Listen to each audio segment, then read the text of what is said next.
حامدا و مصلیًا اما بعد، ابھی توبہ و استغفار کے سلسلے میں احادیث پیش کی جا رہی ہے، اور توبہ و استغفار کے سلسلے میں جو چند احادیث ہیں اس میں سے کچھ کا تذکرہ ہو چکا ہے۔ اب یہ دوسری روایت ہے، اور یہ بہت عظیم روایت ہے اور لمبی روایت بھی ہے، جو ابو سعید الخدری رضی اللہ عنہ سے مروی ہے، اور بخاری اور مسلم دونوں کی یہ روایت ہے۔ اس کا خلاصہ یہ ہے کہ بنی اسرائیل میں ایک شخص تھا، اس نے 99 قتل کیا تھا۔ پھر اس کے دل میں یہ بات آئی کہ میں اپنے اس گناہ سے توبہ کروں۔ وہ ایک عالم کے پاس گیا اور اس نے کہا میں نے 99 قتل کیے ہیں، میں توبہ کرنا چاہتا ہوں۔ اس عالم نے اس کو ڈانٹا، پھٹکارا اور کہا تمہارے لیے توبہ ہے ہی نہیں، کتنے برے آدمی ہو، 99 قتل کر کے توبہ کی تلاش کرنے کے لیے آئے ہو۔ اس آدمی نے اس عالم کو بھی قتل کر کے 100 پورا کر دیا۔ پھر اس کے دل میں ندامت، شرمندگی ہوئی، گناہ کا احساس ہوا۔ پھر وہ دوسرے عالم کے پاس گیا۔ دوسرے عالم کے پاس گیا تو اس نے کہا کہ تمہارے اور توبہ کے درمیان کوئی چیز حائل نہیں، تم آرام سے توبہ کر سکتے ہو، لیکن ایک نصیحت یاد رکھو کہ جس بستی میں تم رہ رہے ہو اس سے دور ہو جاؤ، کیونکہ وہ بری بستی ہے۔ وہ آدمی توبہ کی نیت لے کر کے چل رہا ہے کہ راستے میں ہی اس کا انتقال ہو گیا، یعنی اپنی بری بستی کو چھوڑ کر کے ایک نیک بستی کی طرف جا رہا تھا کہ راستے میں ہی انتقال ہو گیا۔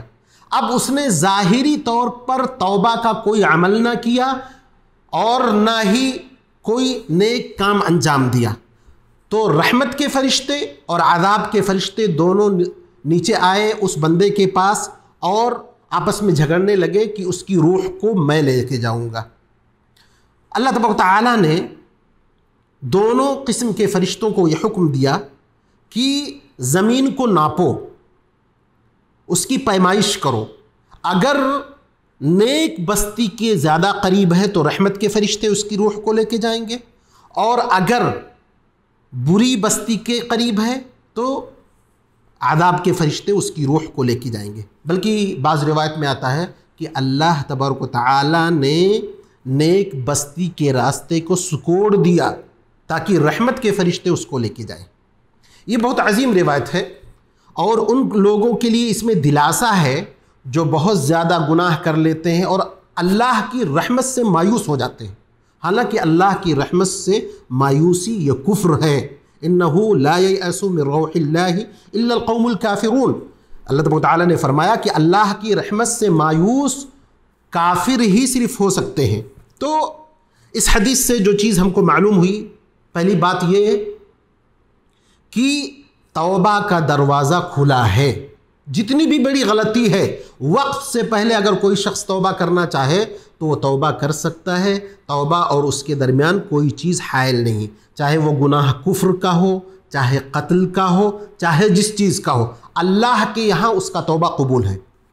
اسی طرح اس سے یہ بات بھی معلوم ہوئی کہ نیک لوگوں کے درمیان رہنا چاہیے، برے لوگوں کے درمیان نہیں رہنا چاہیے، بری بستی سے دور رہنا چاہیے، بری جگہوں سے دور رہنا چاہیے، اس لیے کہ اس سے بندوں کے اوپر اثر پڑتا ہے۔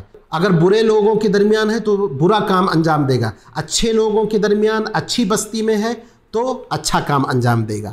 اسی طرح اس حدیث سے یہ بھی معلوم ہوا کہ کسی کو مایوس نہیں کرنا چاہیے، اللہ کی رحمت سے کسی بھی بندے کو مایوس نہیں کرنا چاہیے۔ بہت عظیم گناہ ہے، بہت بڑا گناہ ہے یہ۔